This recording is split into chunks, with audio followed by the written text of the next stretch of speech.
Hola, ¿qué tal a todos? Unos minutitos antes de lo que habíamos anunciado, comenzamos este live que tiene por título Formas de violencia y maltrato en Chile a principios del siglo XX. ¿Y sobre qué vamos a hablar? Vamos a hablar sobre la narrativa chilena, sobre las novelas y lo que diversos escritores reflejaron de la realidad de Chile a inicios del siglo XX, fines del siglo XIX. Y uno de los temas fundamentales fue el tema de la violencia. Así que vamos a hacer una primera distinción. Saludar primero a todos quienes están conectando, a todos quienes están viendo este live. Disculpen si se mueve un poco la cámara porque está puesto acá encima de la mesa. Saludarlos a todos, darles la bienvenida y esperar que este tiempo sea provechoso, porque tiene que ver también con un ensayo, que lo voy a mostrar acá, que es un ensayo del año 1997, que yo tuve la oportunidad de escribir durante el tiempo de mi formación universitaria. Así que tiene historia este textito, tiene arte historia y vamos a analizarla y vamos a leer. A ver, la pregunta es, si además de la historia hay otra forma de conocer el pasado o la realidad, la verdad es que la perspectiva clásica dice que no. La perspectiva clásica dice que la forma de conocer objetivamente la realidad es, hola José Enrique Sexto, la forma clásica de conocer la historia, de determinar los hechos, es a través de precisamente la disciplina histórica. Sin embargo, la historia tiene algunos detalles que la hacen diferente de la narrativa.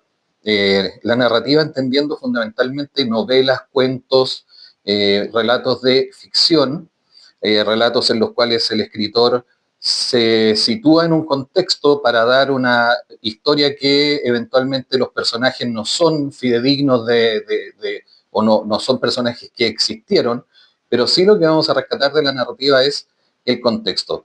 Saludar nuevamente a Enrique Robles, a Carlito, a Nicolás Vázquez. Dejen su comentario en la medida que les vaya pareciendo lo que estamos haciendo. E indiquen también de dónde me están viendo. Angie Araneda, Cristian Suxo, se unió, Catherine, hola a todos, Silvana Rosela, Wes, Catherine se unió, José Antonio, ojalá que sea José Antonio, no el otro. Acá hay 2000 de Colo Colo, Jas se unió. Bien, vamos a comenzar. A ver, primero, diferencia entre la historia y la narrativa. La historia tiene una perspectiva del lugar público. En los libros de historia ustedes siempre van a encontrar palacios, el Congreso, la moneda, edificios, calles célebres. Ustedes jamás van a encontrar, como sí lo encuentran en la novela, conventillos, prostíbulos, casas. La historia es de las puertas hacia afuera y la novela es de las puertas hacia adentro. Si ustedes leen los relatos de Subterra, Subsole, Un juez rural, Juana Lucero, El Roto, que son lo que vamos a ocupar como bibliografía hoy día, que es narrativa chilena de inicios del siglo XX, se van a dar cuenta de esa diferencia. La historia, insisto, es la historia de los lugares públicos, de los lugares visibles. En segundo lugar, la historia es de los grandes hombres, presidentes, generales, héroes de todo tipo, congresistas, empresarios, millonarios. La historia es el relato construido desde el poder, desde grandes hombres. En cambio, la narrativa trata a personas marginales, prostitutas, mendigos, niños, mujeres. La historia es un lugar de hombres, un lugar donde los protagonistas de los procesos históricos son varones. Y no lo digo yo porque sea machista, lo digo porque efectivamente la historia demuestra que estos temas son así. Si ustedes leen un libro de historia clásico, el 99% de las menciones son de varones y no de mujeres.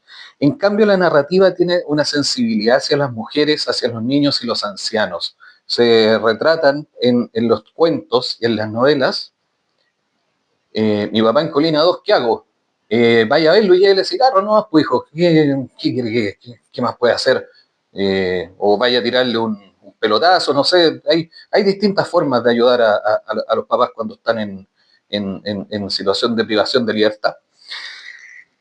Y por último, la historia es un lugar de hechos destacables, de hechos públicos, y la narrativa es un lugar de hechos privados. Y con esto nos vamos a referir fundamentalmente a lo que vamos a hablar hoy, que es la lectura de este ensayo. Y este ensayo se titula Formas de violencia y maltrato en Chile a principios del siglo XX. Y la violencia la vamos a abordar desde 4 dimensiones. Yo no sé si vamos a alcanzar porque yo tengo pensado hacer esto en media hora. Primero, la violencia física. Segundo, la violencia sexual. Tercero, que es terrible, el maltrato a los huérfanos, la violencia hacia el huérfano. Y cuarto, el abuso de poder y la violencia contra los débiles. Y situémonos un poco en el contexto. Estamos hablando de Chile de fines del siglo XIX, inicios del XX, pleno cuestión social. Recordemos que la cuestión social es una especie de estallido social, pero en 1880, 1890, 1900, en torno a demandas por mejoras laborales y mejoras en las condiciones de vida. Estamos hablando de un Chile en proceso de urbanización, un Chile rural aún, estamos hablando de un Chile analfabeto, un Chile miserable, estamos hablando de un Chile que por sí, siempre hemos escuchado que la concentración económica y la segregación comenzó con la implantación de los Chicago Boys en los 70, eso no es cierto. Chile era un país desigual y un país ultra concentrado ya en el siglo XIX. Las condiciones de vida de los obreros, de los trabajadores eran absolutamente miserables y paupérrimas, y por lo tanto estamos en ese Chile en donde las personas empezaron a trasladar a las ciudades en busca de, entre comillas, mejores condiciones de vida que jamás obtuvieron, y en donde se concentraron en vivir en conventillos, en habitaciones obreras que se les llamó, sin ningún tipo, chao Miyu, sin ningún tipo de situación de salubridad, sin agua potable, sin luz. Entonces, efectivamente que era otro Chile. Hoy en día las situaciones son diferentes, pero no deja de ser relevante. Entonces, vamos a leer. El título de este ensayo es Formas de violencia y maltrato en Chile a principios del siglo XX, y a través de su desarrollo se ofrece una visión desde el presente al fenómeno de la violencia, problema que hoy en día se advierte como preocupante y que hace 220 años se presentaba con una brutalidad difícil de imaginar, pero que sin embargo se encontraba cubierto por un amplio velo de indolencia respecto de una sociedad tocada por los extremos de la frivolidad y la más asfixiante miseria. O sea, estamos hablando de un Chile en donde los millonarios, Cousiño, Mate, Edwards, millonarios de siempre, vinculados al salitre, vinculados al negocio del comercio en Valparaíso, vinculados a la plutocracia de Santiago, a la minería del norte chico y a la expansión agrícola cerealera, particularmente de la región del Biobío, vivían y traían mansiones desde Francia desarmadas y las armaban acá. O sea, ese era un extremo. Y el otro extremo eran habitaciones obreras sin ningún tipo de comodidad y en absoluto carentes de cualquier tipo de servicio o bien social. Repito, les saludo a todos los que están conectados y les pido que por favor en los comentarios me digan desde dónde se conectan, qué les está pareciendo esto, y continuamos. Desde la perspectiva de nuestros días, existen formas de relaciones sociales que son rechazadas en absoluto y que caen dentro de parámetros de acciones al margen de cualquier forma de comportamiento o incluso penadas por la ley, como los hechos delictuales, los comportamientos reñidos con la llamada moral pública y cualquier forma de violencia y maltrato, ya sea contra personas o bienes. Personas o bienes que a la gente le interesa mucho que se cuide los bienes, incluso en ocasiones más que las personas. Sin duda hemos progresado mucho en más de 100 años de historia. Sin embargo, aún hoy en día algunas de esas manifestaciones se conservan protagónicamente. Una de ellas es la violencia y puntualmente el maltrato físico, psicológico de acción u omisión, sea cual sea la nomenclatura que se emplee en su calificación, que resulta ser una realidad patente para quienes estamos insertos en una sociedad calificada hoy como moderna y más civilizada. De acuerdo con lo anterior, los titulares hoy en día es cosa de ver la televisión es 99% violencia. Los canales de televisión tradicionales son que el portonazo, que la encerrona, que el turbazo, que el homicidio, que el rey de Meix, que el tren de Aragua, que los inmigrantes ilegales. Entonces, la violencia es una cuestión que para nosotros está instalada y está hecha o vuelta casi como algo normal. Y una violencia sin solución, ¿ya? Que es lo más complejo. Sin embargo, contradictoriamente con lo que algunos sostienen, esta violencia, pese a adquirir sus matices más lamentables durante el régimen de la dictadura militar, y puntualmente con la violación sistemática de los derechos humanos, no es la primera vez que se vive en el país una situación de violencia generalizada. Siempre asociamos que el momento más violento de Chile efectivamente fue el momento del régimen de Pinochet. Sin embargo, antes hay antecedentes, no desde el punto de vista político, no desde el punto de vista, de la represión, pero sí de las vinculaciones sociales.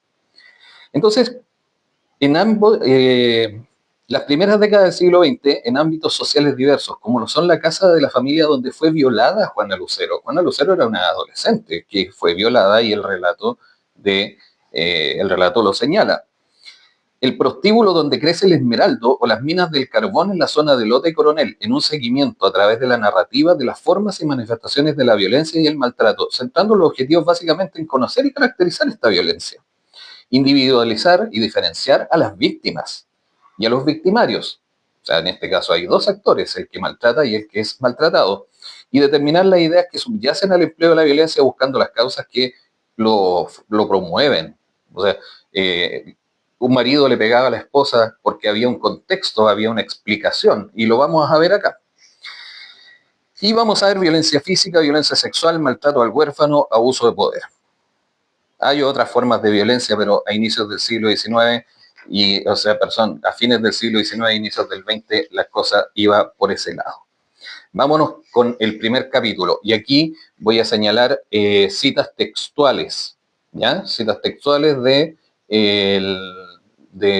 lo que estamos leyendo. Les voy a citar el autor y les voy a decir qué es lo que de qué estamos hablando. Durante el desarrollo de este ensayo se describe y categoriza las formas que presenta el maltrato. Capítulo 1. Violencia física. En esta categoría se describirán los maltratos más comunes a los que se veían sometidas las personas dentro de diversos ámbitos sociales. Abro comillas. Si el zapatero la mira con fijeza, sin hablar, y le encuentra olor a vino, le agrega una tremenda bofetada puritana y otros golpes más leves si ella no consigue escapar. La mujer se desliza junto a las paredes y se acuesta en el extremo de la cama, resignada a lo que venga. Cada día que vive es un día gratis porque su marido podría matarla. Y eso está en Vidas mínimas de González Vera. O sea, una mujer alcohólica que es golpeada por su esposo. La novela lo dice. Y además, en este caso, es una mujer que por su afición al alcohol recibe brutales castigos por parte de un esposo riguroso, el que no trepida en maltratar el extremo a considerar que la muerte es una realidad que no es ajena a esta pobre mujer, quien en su indefensión solo busca minorar su vergüenza ante una sociedad indiferente a su dolor, por lo que, abro comillas, sea como sea, la pobre no habla, no se queja ni llora, o si lo hace, no hay quien lo sienta. Es decir, la mujer es maltratada dentro de su hogar y además el contexto en que ella vive es absolutamente indiferente al sufrimiento en el que ella está desarrollándose o que está sufriendo, que está viviendo. Siglo XIX, inicios del siglo XX, situaciones en Chile hoy, gente sufriendo, gente pasándolo mal y nadie se da cuenta o nadie parece darse cuenta o quererlo ver, sí. Saludamos a Matías Abarc, a Miguel Erju, Bruno Ignacio, Jennifer González se unió. Recuerden también seguir esta cuenta, estamos haciendo este ejercicio hoy día, mañana vamos a analizar una noticia, la vamos a leer, así que no se olviden, y estamos revisando el tema formas de violencia y maltrato en el siglo XX, y si no alcanzamos a terminar hoy, vamos a terminar mañana. La violencia física no resulta solo patrimonio de los hombres hacia las mujeres. Entre ellas, el golpe, el rasguño, la sangre derramada resultaban ser códigos habituales dentro de la sórdida convivencia en particular de los prostíbulos. Citar en este caso las peleas en La Gloria o en donde la dalguizan Juana Lucero. Abro comillas, la tísica alzó una botella que arrojó a la cabeza de Julia, seguidamente fue hacia ella tomándola de los cabellos, comenzó a zarandearla con furia. En Juana Lucero las peleas en el prostíbulo también están presentes, abro comillas, un tumulto formidable alborotaba el salón, desgreñadas sudorosas con los trajes descompuestos y el pelo sobre los ojos medíanse terriblemente, prontas a irse de nuevo a las manos como dos gallos enfurecidos. Acabo de citar al Roto y a Juana Lucero de Augusto Dalmar. Las dos citas demuestran la violencia y el estado de tensión que la mala vida y la miseria provocaban en lugares como los prostíbulos, lugares en los que la violencia era una actividad aceptada. Y esto se reafirma en las siguientes citas también correspondientes al Roto y Juana Lucero. El Roto es terrible, Juana Lucero yo diría que es peor. No en calidad, sino que en lo que dice. Son súper complejas de leer, son súper complejas de ver. Es increíble cómo el novelista retrata la realidad de una forma que es privada, tal como lo dije al inicio, a diferencia de la historia. Las niñas animaban la furia, insultaban a la bonita y a su amiga. Márcala, márcala. En Juana Lucero el grito de sangre, sangre, sangre, proferido ante la pelea de prostitutas, demuestran que se vivía en un espacio sediento de violencia en el que las grescas resultaban ser verdaderos acontecimientos en los que los protagonistas, resultaban ser los más fervientes instigadoras. En vista de esto es posible concluir que la violencia resultaba ser una forma de escape a las tensiones de una vida indeseable, la frustración y que la infelicidad propiciaban peleas de prostíbulo y peleas en las cuales se debía hacer el mayor nivel de daño posible. Una modalidad de violencia física muy presente es la que se desarrolla con los niños como protagonistas. Hola, Pris. Pablo Nazareth Game. Invitamos a unirse como invitado. Siendo agredido por el adulto, en este caso resulta necesario citar el cuento Era el Solo, que está en Subterra de Baldomero Lillo. Ese cuento, si ustedes lo quieren leer, hay que tener su fortaleza o la pris, hay que tener algo porque realmente el cuento es brutal. Es brutal como Baldomero Lillo narra las circunstancias de este pequeño niño. Dice, en el cual un niño llamado Gabriel recibe maltratos físicos reiterados por parte de doña Benigna, abro comillas, y diciendo y haciendo saco de debajo de su delantal un pesado chicote, y con la soltura y el garbo de una vieja práctica lo enarbolo por encima de su cabeza.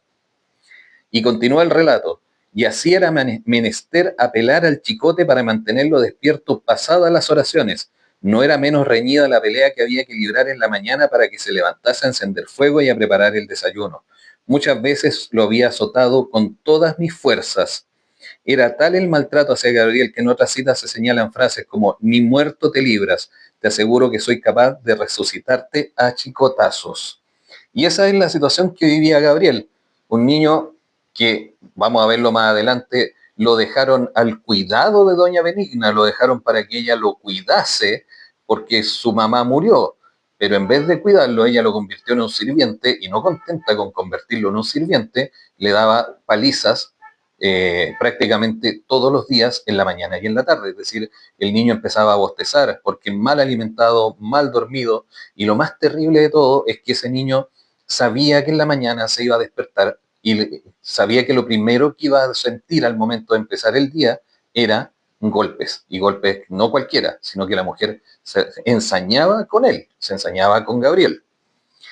A través de estas citas se intenta recrear mentalmente la situación de martirio en que se encontraba un niño de tan solo 12 años que era sometido a las golpizas más brutales y que no solo fue violentado físicamente, sino que en varios sentidos más. Sin embargo, estos aspectos serán tratados en un capítulo posterior referido al maltrato hacia el guacho y el huérfano. Y si ustedes no tienen mala memoria, hace un tiempo atrás apareció la noticia de un niño en Iquique, que en un esquema bastante similar a esto estaba siendo mantenido prácticamente como un esclavo estaba siendo mantenido como un esclavo en la casa de la mujer que supuestamente lo iba a cuidar. Entonces, este tema, al parecer, no es nuevo, no es algo que se dé, que se haya dado y que haya sido superado en el tiempo, porque este niño al que yo les menciono también estaba viviendo fundamentalmente lo mismo.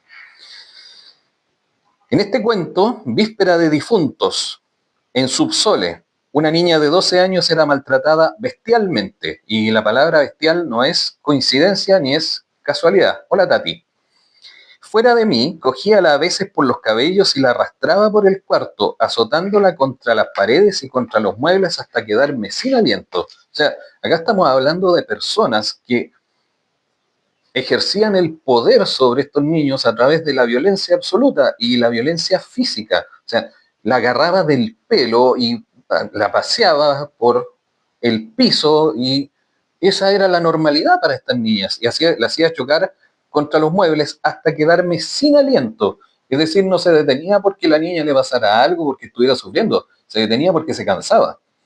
A tanto llegó la situación que la niña fue dejada a la intemperie para que muriese de frío. Situaciones de brutalidad y barbarie como esta formaban parte de la vida cotidiana de muchas personas, por lo que se infiere que el castigo físico era un tipo extraño de control y disciplina social. En El Vagabundo, en donde el hijo desobediente es golpeado por su padre, como lo señala el siguiente diálogo. Padre, no voy a ir a la apartá. El hacendado se volvió hosco con una mirada centellante. ¿Qué dices? Don Simón alargó la diestra y, cogiendo al joven por la abertura de la manta, lo zarandeó rudamente, aturdiéndole con sus gritos. El joven desafiante responde: voy donde se me da la gana. Aún vibraban esas palabras cuando la diestra del hacendado cayó sobre la mejilla izquierda del rebelde. Acá la violencia y el maltrato no tiene que ver con situaciones o condiciones socioeconómicas. El hacendado también le pegaba al hijo, así como en los extremos de pobreza se maltrataba a los niños. Acá el hijo rebelde del hacendado, de un sujeto que tenía mucho poder y mucho poder social y económico, también resolvía sus diferencias con los menores a través de la violencia y el maltrato. Le pegó un charchazo porque el cabro se rebeló. Un aspecto relevante dice relación con la inconsciencia respecto de las consecuencias. Por ejemplo, en El Roto, el Pucho, que es un personaje, asesina a Sebastián Martí, el amante de su hermana, y no manifiesta ningún remordimiento. Lo mató y después siguió tal cual. Se ha señalado que la miseria y las malas condiciones de las personas provocaban una suerte de olla a presión en que se mediaba como excusa para descargar por medio de la violencia todas esas violencias reprimidas. Sin embargo, lo anterior no puede ser explicado a cabalidad sin mencionar a un protagonista principal de los hechos de violencia. Pregunta para ustedes que están que están conectados. Sí, había malas condiciones de vida, había miseria, había pobreza, había desapego. Sí, eso existía. Ahora, les pido por favor que me dejen en un comentario, porque hay un hecho, hay un factor que hace que todo esto se gatille. ¿Qué será? Y se los pregunto a ustedes en los comentarios, por favor, déjenmelo para ver si me están siguiendo. Hola, Simple Fury. Broken. Hola, Broken. ¿Qué gatillaba la violencia? Había una llave que abría la violencia de forma sin control. ¿Qué podría ser?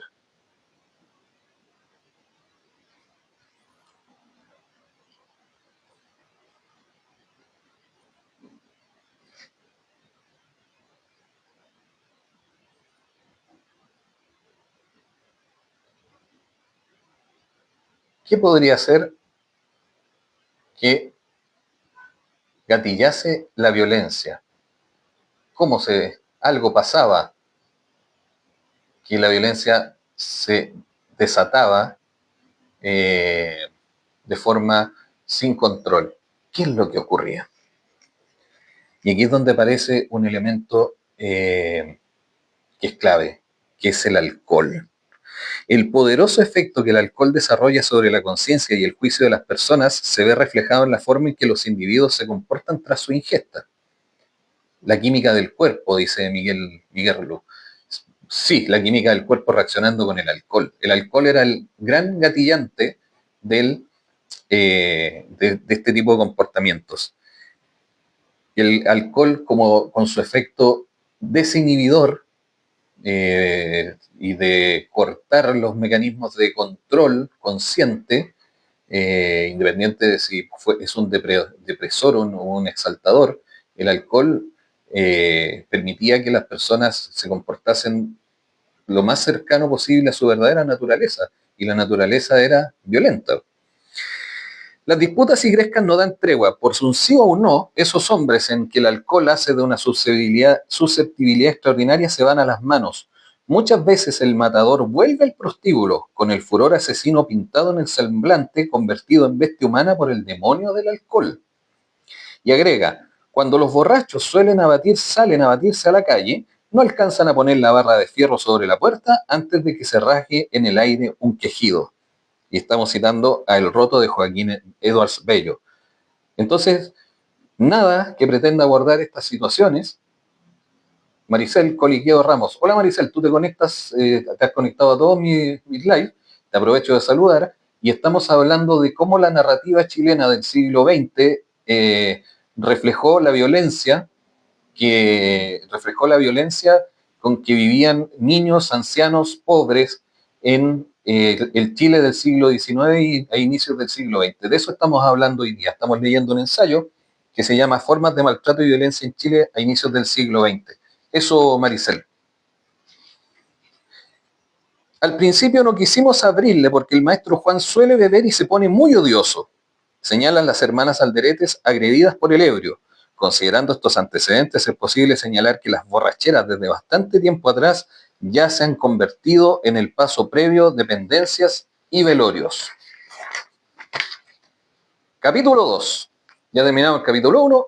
Capítulo 1, violencia de mujeres hacia hombres, violencia de mujeres entre mujeres, violencia entre mujeres hacia niños, violencia de ebrios contra ebrios, violencia de ebrios contra sobrios, es decir, la violencia era una cuestión total y absolutamente presente, y violencia en sectores sociales acomodados y en sectores sociales miserables. Es decir, a fines del siglo XIX, a principios del XX, la narrativa lo que nos dice es que la violencia era una cuestión total y absolutamente presente y desatada y sin control. Y ahora vamos a un capítulo que es complejo, que es el de la violencia sexual. No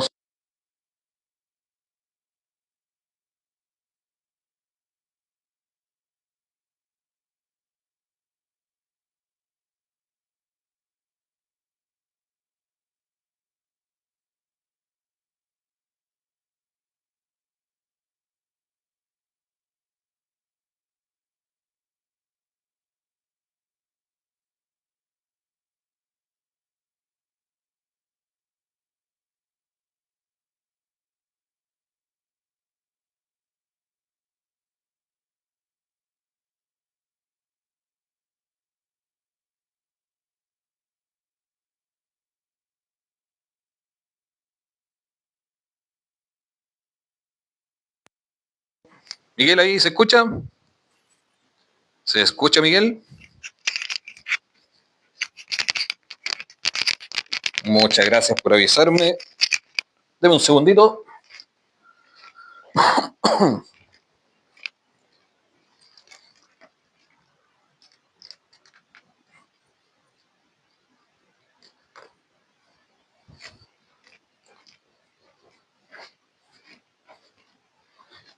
Ahí sí. Sí les está. Gracias, Miguel. Lo que pasa que ahí me vuelo y no veo la luz del micrófono. Si les está gustando esto, comentario ahí, por favor, apoyen. Gracias. A ver, vamos a ver, citar dos ejemplos. Encierra una serie de significados que es interesante tener presente. En el caso de la violación a la que fue sometida Juana Lucero. Juana Lucero era una adolescente, ¿ya? Por parte del viejo Caracuel, y la violación de la Violeta, la hija de Clorinda, la tocadora en el cuento El Roto, la tocadora del piano. Pero de repente, abro comillas, sintió un horror indescriptible, algo espantoso que en su momento la inundará de un sudor frío. las pisadas de don Absalón. El traqueteo se detuvo al lado de su puerta, cuyo pestillo saltó de 2 bruscos empellones, abriéndose las hojas hasta rebotar en la pared. Y él se inclinó, besando la boca llena, los ojos sobre los labios, entre los pechos. Déjeme, déjeme. Ante la resistencia infructuosa de Juana, el hombre, en una manifiesta muestra de la impunidad en que operaba, le señala burlón. Sí, grite nomás, que echen la puerta abajo, que la vean acostada conmigo. La violación en sí misma ya es un hecho brutal, pero más brutal aún es que aceptarla e ignorarla y determinar como un hecho concreto eh, y que diera lo mismo. O sea, el viejo le dice a Juana Lucero, grita todo lo que quieras y ojalá que me pillen contigo aquí. Me da lo mismo. ¿Por qué? Porque y don Absalón era un hombre casado. Así que vemos cómo sigue. Misia Pepa no sintió celos ni sorpresa por el asunto, ya repetido en ocasiones anteriores. Bueno, el hombre, ni porque está viejo se le quita lo mujeriego. Hola Isabela. Pues tampoco era el caso del otro mundo. Esto tampoco es del otro mundo. Esto es del amo y de la doméstica. Pan cotidiano en toda casa en Santiago. Lo que a la postre es legal, ya que las chinas no tienen idea de honor. Justo es que sirvan de salvaguardia a los hombres útiles de la sociedad. Es decir, la misma esposa del violador lo justifica. Lo justifica porque primero él es el hombre. Segundo, él es el patrón. O sea, que el patrón viole a su empleada es normal. Está bien, dice, y lo dice la misma esposa. Este hombre que no aprende, este hombre que no cambia, y viola a la nana, viola a Juana Lucero, que es además es una adolescente de 14 años, y es lo más normal. Es dura la narrativa, son duros los cuentos. De acuerdo con este razonamiento, se legitimaba la práctica de la violencia sexual por parte de patronas hacia sirvientas, en el supuesto de que éstas no tenían inconvenientes con estas prácticas. Lo que opinara la criada daba exactamente lo mismo. Juana Lucero, una humilde sirvienta por parte de su patrón, fue violada y resultaba formar parte de la práctica aceptada y vista con buenos ojos por la esposa del violador. Es patética la indolencia hacia el dolor ajeno que se aprecia en episodios como estos. Al final de cuentas, tanto agresor como víctima terminan aceptando este juego perverso de la impunidad. Y otro caso de violencia sexual que se considera en este capítulo es con la Violeta, la hija de Clorinda, tocadora del prostíbulo La Gloria, hija de prostituta. Y esta situación tiene aspectos distintos al anterior, ya que pese a afectar a una menor de condición humilde, ocurre al otro lado de la sociedad, en medio del barrio que no es marginal.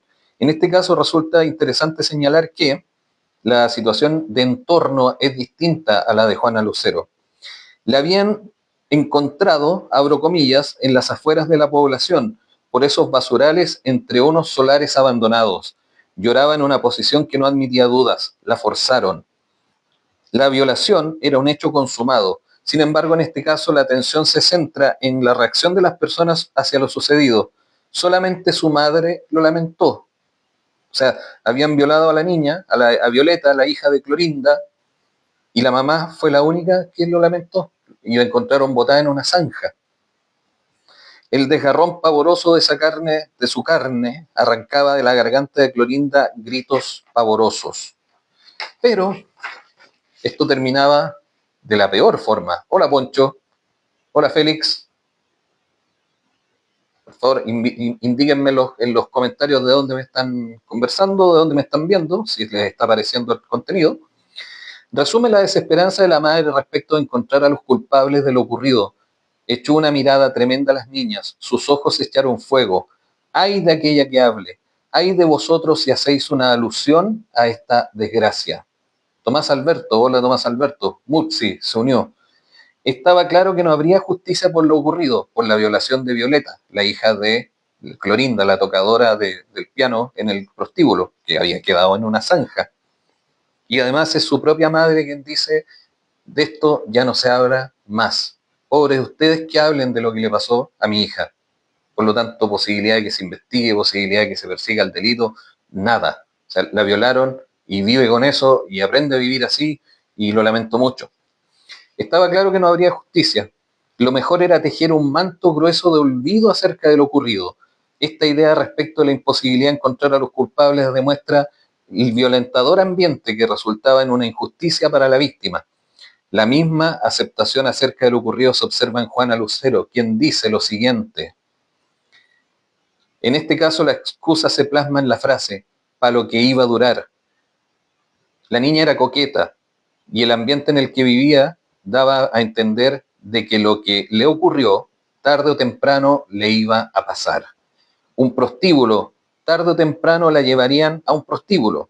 Y en ese sentido, es importante destacar la idea de que la violencia sexual se legitimaba de una forma u otra a través de la misma sociedad. Es decir, la pobre Juana Lucero no solamente era una niña, también era una adolescente bastante atractiva, bastante bonita según las descripciones.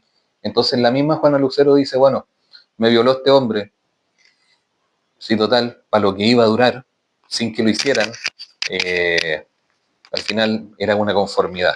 Yo la verdad que no entiendo, estimados, cómo se podía vivir bajo esos parámetros, pero bueno, es el escenario en el que las personas viven hoy. Voy a revisarse el comentario. Miguel me dice que no se escucha, ya eso lo solucionamos. Bien, vamos a continuar que ya estamos casi terminando. Capítulo 3. El maltrato al huérfano. Y esta parte es particularmente triste y es particularmente dolorosa. Por lo menos para mí cuando escribí esto, quedé afectado. Dentro de las categorías establecidas se ha tomado en cuenta una forma de violencia que quizás no es tan notoria como las anteriores. Alguien me pregunta acá. No. Pero por lo repetitivo de sus apariciones y la crueldad con que se manifestó, y pese a tener elementos de violencia física, psicológica, merece ser analizada de manera individual, ya que contiene matices que le otorgan un claro sentido de exclusividad, que diferencia del resto de las formas de maltrato. La pobreza asfixiante en que gran parte de la población vivía a principios de siglo implicaba que en caso de desgracia paterna o materna, es decir, que se muriera la mamá o el papá, o ambos, los hijos quedaban en la más completa indefensión frente a la vida, por lo que sus madres, poco antes de morir, recorrían a un pariente cercano con la solicitud de cuidar a sus hijos después de que ellas se muriesen. 4 casos de niños en esa condición vamos a revisar.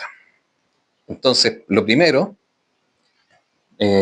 las condiciones de vida, las condiciones de salubridad eran pésimas. Por lo tanto, una enfermedad ya podía convertirse rápidamente en la condena de una persona de que se iba a morir. Una gripe, una enfermedad gastrointestinal, hola Tommy 50, hola Eduardo, podían ser sinónimo de que no se iba a lograr una recuperación. Y para quienes tenían hijos, esa sola constatación de que es probable que muriesen, ya comenzaba la búsqueda de quién iba a cuidar a sus hijos una vez que ellos ya no estuviesen en este mundo.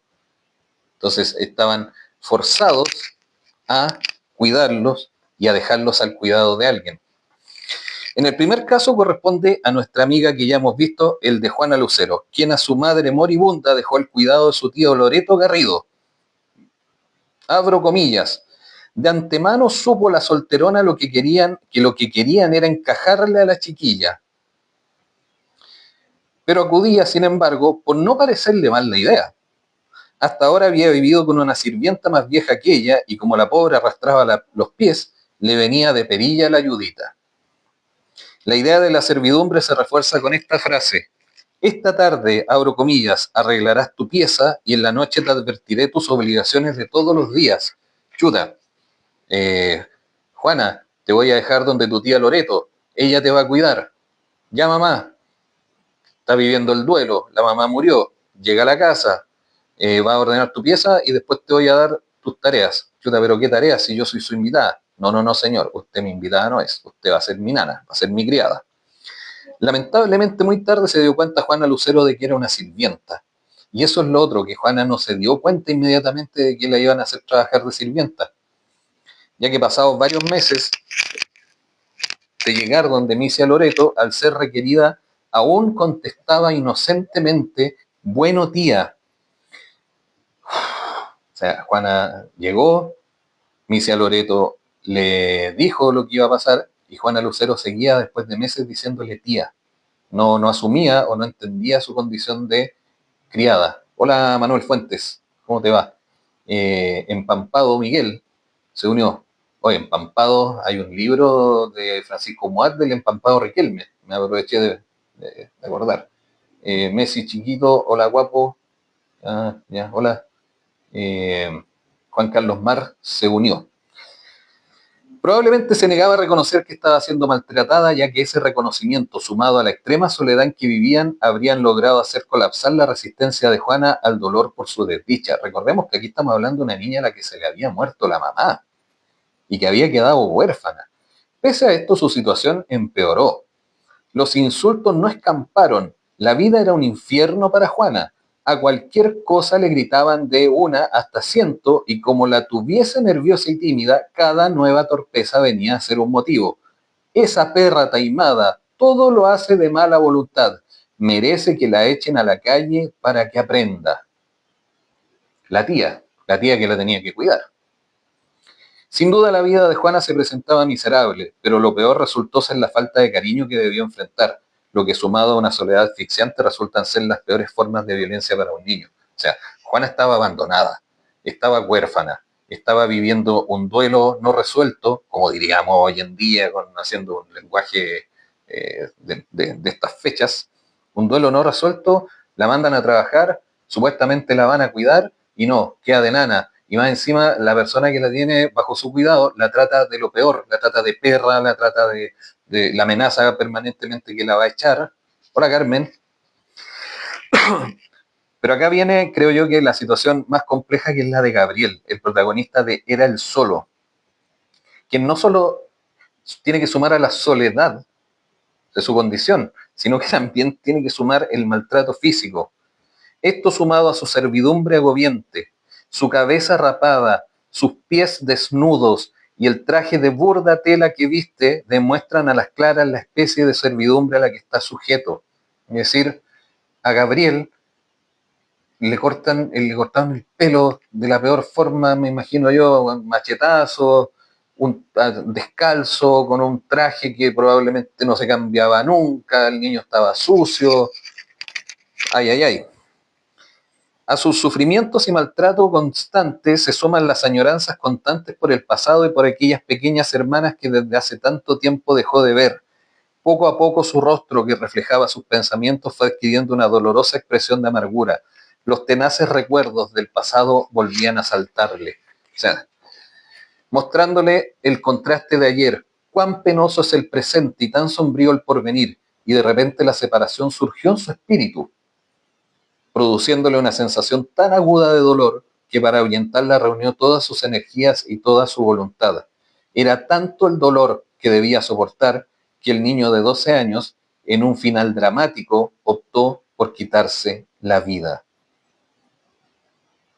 Un niño de 12 años, según el relato de Era el Solo, primero quedó huérfano, fallecieron sus padres. Segundo, fue sometido a horrorosos maltratos de parte de la persona que en teoría tenía que cuidarlo. Tercero, echaba de menos a sus hermanas, porque no las volvió a ver más. Y la solución que él encontró fue quitarse la vida, que es una situación que es compleja leerla, aunque sea en una novela, en un relato de ficción, porque sí hay una cosa que tengo que volver a mencionar. La novela chilena del siglo XX es una novela de carácter realista. Acá se inventan personajes, pero no circunstancias. Por eso es tan valiosa la novela y la narrativa chilena, para poder contrastarla con la historia, que fue el ejercicio que hicimos al inicio de este live. También mencionado anteriormente el caso de la niña protagonista del cuento Víspera de Difuntos, que fue dejada morir de frío por la persona encargada de su cuidado. Esta es la niña a la que le pegaban y la arrastraban por las paredes y que la dejaron afuera, quien hasta el último soplo de la vida de la niña no cesó en sus maltratos. Testaruda, te obstinas, perdón, en no ver, te abriré los ojos a la fuerza, y echándole la mortaja encima, la tomé de un brazo y la volví de un tirón. Estaba muerta. O sea, la persona que la tenía que cuidar la dejó afuera, la niña se murió, y más encima la cuidadora va, la reta y la quiere zarandear y se da cuenta que la niña estaba muerta. Otro aspecto peculiar en este relato radica en el hecho de que la mujer se daba cuenta cabal de la maldad de sus actos. O sea, no sabía, no era hoy que tuve un arrebato, pensé que sí. No, ella sabía, eran maltratos planificados, maltratos concebidos y realizados de forma voluntaria. El perjurio cometido, lo abominable de mi conducta, dice ella misma, aparecíame en toda su horrenda desnudez. Mordía las sábanas para ahogar los sollozos, invocando a la muerta, pedíale perdón. Es decir, ella sabía, la cuidadora de esta niña sabía lo que estaba haciendo. Y pese a saber, la trataba mal y la dejó morir. Por último, mencionar del libro Un juez rural de Pedro Prado la siguiente cita. Venancio fue vaciando la casa y un día, sin decir adiós, dejó abandonados a los chiquillos. Aquí estamos hablando del caso de un padre que abandona a sus hijos. Flacos como perros, yo me los hubiera llevado, pero son tan palomillas, es decir, son desordenados. En el caso de estos niños, y sin ánimo de ser fatalista, al parecer tenían una mejor vida como desamparados que a cargo de algún pariente. O sea, por último, abandonados y solos, tenían la oportunidad de vérselas por ellos mismos. Y ya vimos anteriormente que te manden al cuidado de otra persona, al parecer no era una cuestión muy prometedora. Al principio de este capítulo señalé que la violencia y el maltrato hacia el huérfano era un hecho más escondido socialmente que la violencia física o sexual. La base de este argumento está en la siguiente frase, abro comillas: aunque ya había pasado un año de la muerte de Catalina, las relaciones que frecuentaban a Misia Loreto aún tenían una palabra de admiración para su buena obra de recoger a la guachita. Y a esto agregar, es verdad que prometí enseñarlo y educarla, y yo soy esclava de mi palabra. A la verdad, una no tiene peor enemigo que su buen corazón. O sea, esta mujer había asesinado a la niña que dejaron bajo su cuidado, pero así todo no tenía ningún problema en simular y en recibir los elogios de las personas que le decían, oye, pero escuchen qué mala suerte que haya muerto la niña, y tú tan buena que eras. Gracias por seguirme, lo agradezco. CXR Terrer se unió, Mercedes Canela se unió. Hola a todos, recordemos, estamos revisando el ensayo Formas de violencia y maltrato en Chile a inicios del siglo XX. Ya vimos la violencia física, después vimos la violencia sexual. En el tercer capítulo vimos la violencia hacia los huérfanos y los desamparados. Y ahora en el cuarto vamos a ver la violencia y el abuso de poder de poderosos hacia débiles. Vamos a revisar si hay algún comentario. Ya, sigamos. El objetivo de este capítulo final es analizar las formas en que se presenta una violencia de carácter mucho más formal y mucho más institucionalizada, como es la violencia del poderoso, el hacendado, el dueño de la compañía minera, el jefe de la faena hacia los más pobres o débiles. Para fundamentar este capítulo vamos a tomar básicamente Subterra y Subsole de Baldomero Lillo. Y la zona del carbón es absolutamente señera en los relatos respecto a este tipo de maltrato y en las malas condiciones laborales. Recordemos solo un dato histórico que no importa para nada. Recién en 1907 Chile tuvo un código del trabajo. Antes de eso las relaciones... y estamos hablando de un Estado liberal, un Estado que no se involucraba en la economía. O sea, cuando a uno le dicen que el Estado neoliberal, que el Estado reducido, en el siglo XIX Chile adoptó el modelo liberal, en donde el Estado tampoco se involucraba, es decir, dentro de la oficina salitrera, dentro de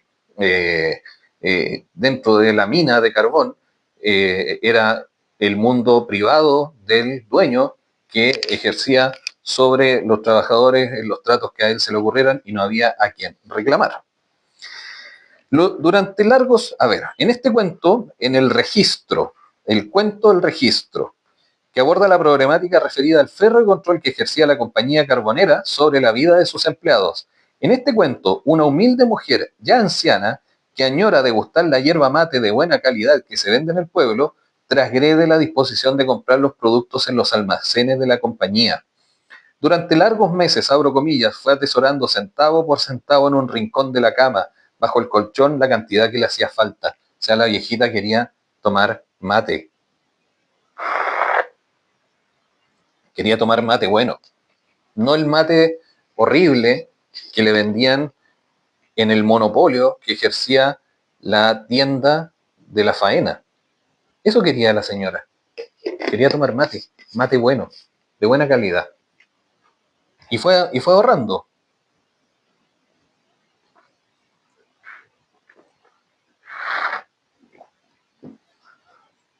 Durante largos meses, centavo por centavo en un rincón de la cama bajo el colchón, la cantidad que le hacía falta. Lamentablemente, la estricta vigilancia de los celadores de la compañía la sorprendió en su acto ilícito, hecho que le podría acarrear nefastas consecuencias. Sin embargo, pese a cometer la falta, su avanzada edad la salvó de un severo castigo. Si no fuera usted una pobre vieja, ahora mismo le haría desocupar el cuarto arrojándola a la calle. Se salvó, porque era anciana. Resulta tan difícil de entender cómo fue posible que semejantes abusos se cometieran con ancianas, niños y adultos, coartando casi por completo las libertades que como seres humanos les correspondía tener. En el chiflón del diablo habían aún hechos más violentos. Se narran, por ejemplo, abro comillas, siento decirles que quedan ustedes sin trabajo. Tengo orden de disminuir el personal de esta beta, pero se nos empleará en otra parte. Lo veo difícil. Tenemos gente de sobra en las faenas. Ante esto, los obreros respondieron, sea franco, don Pedro, díganos de una vez que quiere obligarnos a que vayamos a trabajar al chiflón del diablo. Hola Paola, ¿cómo estás? Recuerden escribir en los comentarios de dónde están viendo y qué les está pareciendo esto. Se los agradecería mucho. Hola M. No era que no hubiese trabajo, era que los estaban obligando a ir a trabajar a la mina más peligrosa, que era la del chiflón del diablo. Una forma de presión, es como que en la empresa, una empresa de buses, está el bus que está malo, y te dicen, oye, es que vamos a despedir. Chuta, pero ¿cuál es el problema?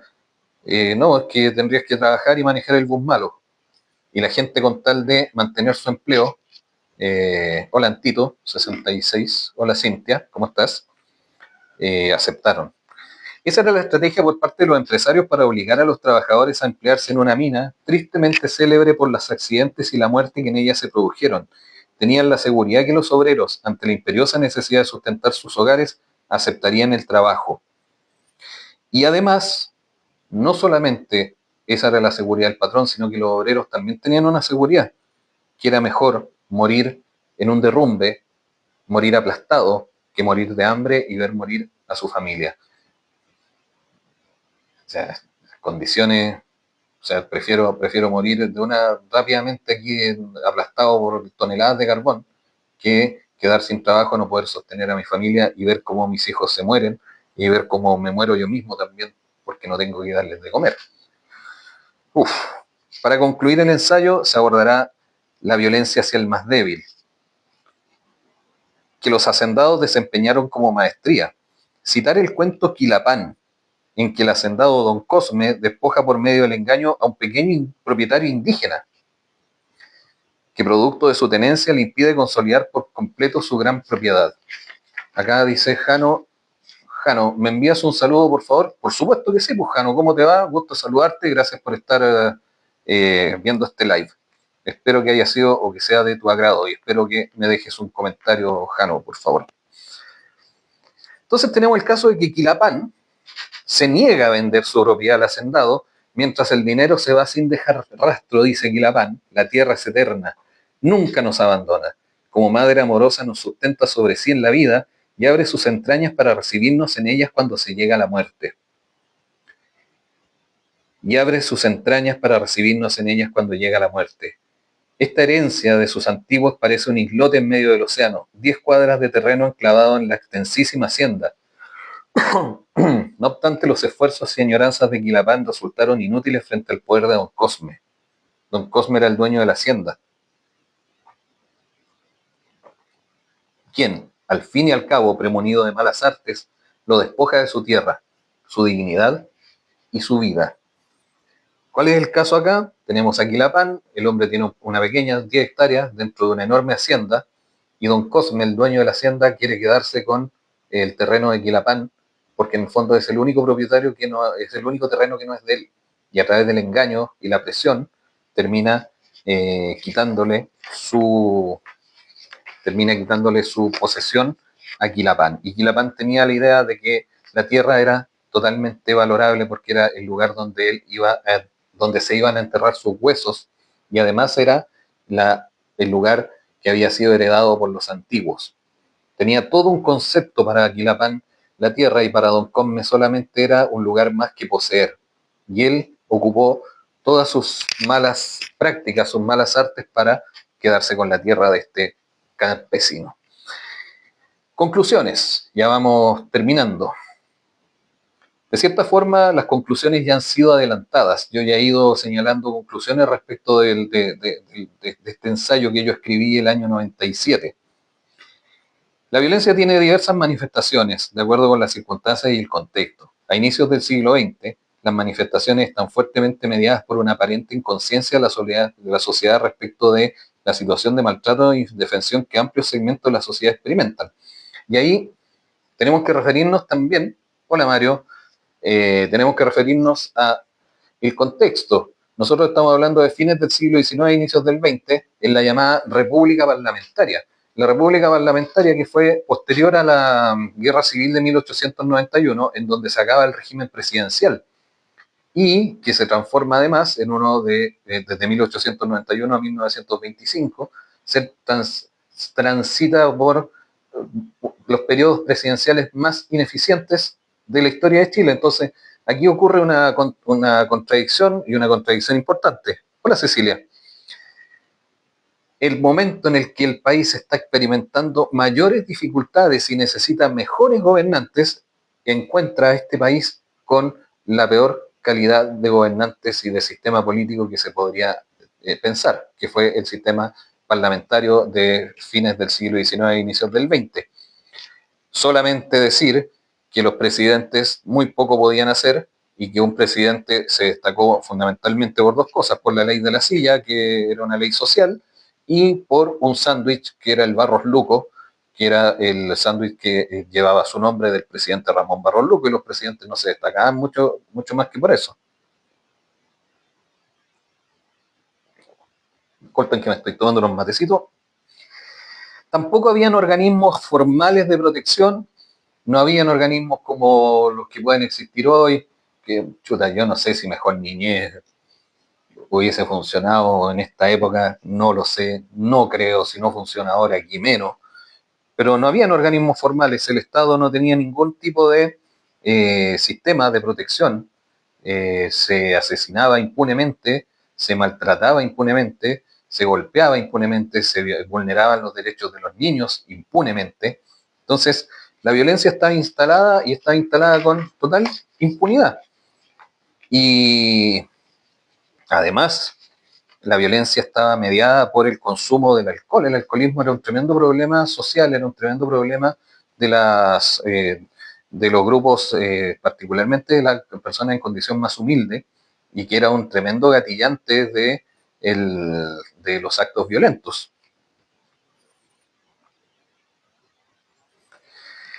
En fin, ya tenemos una revisión completa de nuestro ensayo que yo escribí el año 97. ¿Qué me salió aquí? Un puzzle. Y me van a terminar el live en 4 minutos. A ver. Sí, me había salido un verificador de que soy un ser humano. Miguel, gracias por su enseñanza y tiempo, ya lo sigo, te lo agradezco mucho, Miguel. La verdad que este es un tema, como la cuenta es de lectura, yo les recomiendo leer a Augusto Dalmar, literatura chilena. Y he visto tanto escritor extranjero, no estoy hablando aquí del artista nacional ni nada de eso, lo que estoy diciendo es que hay muy buenos escritores en Chile. La novela chilena de inicios del siglo XX, la novela realista, es tremendamente potente, es muy entretenida también, y a la vez es muy decidora de la situación de la vida. Juana Lucero ocupamos acá, Augusto Dalmar, Joaquín Edwards Bello, El Roto, José Santos González Vera, Vidas Mínimas, Baldomero Lillo, Substerra y Subsole, y Un juez rural de Pedro Prado. Son las literaturas que ocupamos en este live. Y mañana vamos a volver con el live de las 10, con alguna noticia que vamos a encontrar por ahí que sea interesante de comentar. Y estamos en una comunidad de lectura. El lector Soto ha sido su servidor en este live. Déjenme sus comentarios, déjenme sus impresiones y les agradezco el tiempo que ya se extendió por casi una hora. Así que les agradezco mucho su participación, les agradezco mucho les agradezco mucho que hayan seguido a mi cuenta, y les pido por favor que si todavía no me siguen, síganme, porque voy a seguir publicando contenido. Prácticamente voy a hacer una publicación al día, pero contenido de lectura. Déjenme en los comentarios también si es que les interesa ver algún comentario de película o comentario de fotografía, porque como es lectura, tanto las películas como la fotografía también tienen lenguaje, y sería importante comentar alguna película o algo. Así que, hola Katia, eh, Salvador Andrés, ¿cuál es su nombre? Mi nombre es Héctor Soto Arias, y por eso la cuenta se llama El Lector Soto. Tu corazón se unió, Mr. Cebolla se unió, chuta, se están uniendo justo cuando estamos terminando, pero cuídense y nos estamos viendo mañana en el live de las 10, que no es un matinal ni un noticiero, pero sí vamos a encontrar una noticia más entretenida para poder conversar respecto de lo que ha ido pasando. Yo creo que mañana le vamos a dar una vueltita a la política. Vamos a ver alguna cosita de política, que hemos hablado de deporte. Ah, y en la cuenta coloqué un comentario de un libro de Juan Cristóbal Guarelo sobre el cóndor roja. Está bueno el libro. Si lo pueden leer, léanlo. Falsas denuncias de Javier Rebolledo. Buenísimo. Las sombras del penacho de Davor Guranovich. Aburrido. Y Getreo, honor y traición de Claudio Crespo. Aburrido también. Redundante. Y el otro que comenté es el de Piñera en jaque. Muy objetivo. Muy, muy objetivo. Me dice aquí, ¿usted apoya a LGBT? Yo creo que cada persona tiene derecho a vivir la vida como le parezca mejor, siempre y cuando esa forma de vivir respete la de los demás. Eso, mientras a mí no me impongan nada, yo creo que los demás pueden vivir como quieran, mientras a mí no me obliguen a mientras a mí no me obliguen, no sé, a generar alguna simpatía o antipatía forzada que yo la verdad no tengo. Si alguien se declara gay, lesbiana o cualquier grupo, cualquier minoría sexual, sigue siendo problema de cada uno. Lo que sí no me gusta es que son las posturas hegemónicas en cualquiera de los dos casos, tanto de los que se oponen como los que apoyan. Eso, usuario desconocido. Sí, Miguel, también tengo un Instagram, también se llama Lector Soto. Así que, bien, estimados jóvenes, damas, varones, vamos a ir terminando y nos vemos mañana en el live de las 10. Y que generalmente no lo empiezo a las 10, lo empiezo a las 9:45, pero son cuestiones de la cuenta. Nos vemos, vamos a apagar acá. y cuídense. Finalizar